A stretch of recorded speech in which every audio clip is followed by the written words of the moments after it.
சிவகங்கை அரண்மனையின் ஆலோசனை கூட்டத்தில் கால் மேல் கால் போட்டு கம்பீரமாய் கர்வமும் ஆணவமும் நிரம்பி வழியும் முகத்துடன் அமர்ந்திருக்கிறான் கவர்னர் லார்ட் காட்.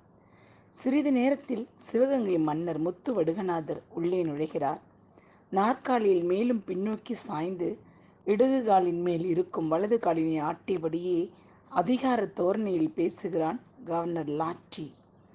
மிஸ்டர் முத்து வடுகநாதர், நீர் எமக்கு கொடுக்க வேண்டிய வரியை வெகு காலமாக கட்டவில்லை, ஏன்? விளக்கம் தேவை. மன்னருக்கு ஆங்கிலம் தெரியாது, கவர்னருக்கோ தமிழ் தெரியாது. கவர்னருடன் வந்த மொழிபெயர்ப்பாளனோ கை கட்டி வாய்ப்பொத்தி ஓரமாய் அமைதியாய் நிற்கிறான்.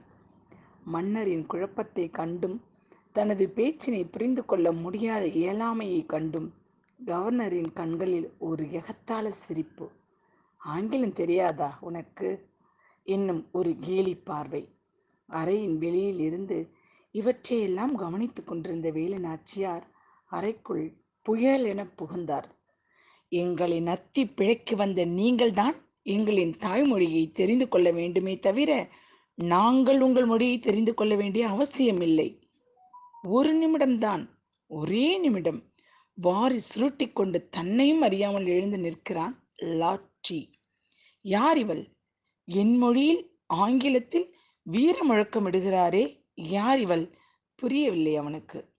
உனக்கு ஆங்கிலம் மட்டும்தானே தெரியும்? இதோ இப்பொழுது நான் பேசியதை தெலுங்கில் சொல்கிறேன், கேள். கவர்னர் விழித்தான். இதோ மலையாளத்தில் சொல்கிறேன், கேள். கவர்னரின் விழிகள் வியப்பால் விரிந்தன. இதோ கன்னடத்தில் கூறுகிறேன், கேள். லாட்டி தவிக்கத் தொடங்கினான். இதோ உருதுவில் கூறுகிறேன், கேள். அறையை விட்டு வெளியே ஓடிவிடலாமா என்ற எண்ணம் லாட்டியின் மனதில் நுழைந்தது. ஒரு பெண்மணிக்குள் இத்தனை மொழிகள் அடைக்கலமா? கம்பீரமாக அமர்ந்திருந்த கவர்னர் இப்பொழுது கை கட்டி நிற்கிறான். இது எங்கள் மண், எங்கள் நாடு, எங்கள் மக்கள். இங்கிருக்கும் ஒவ்வொரு துருவும் ஒவ்வொரு அணுவும் எங்களின் உழைப்பை சொல்லும்.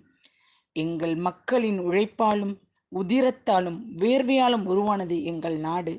இங்கே ஓடுகின்ற நதிகளும் நிற்கின்ற மரங்களும் வீசுகின்ற காற்றும் அடிக்கின்ற வெயிலும் பெய்கின்ற மழையும் எங்க மண்ணின் பெருமையை சொல்லும்.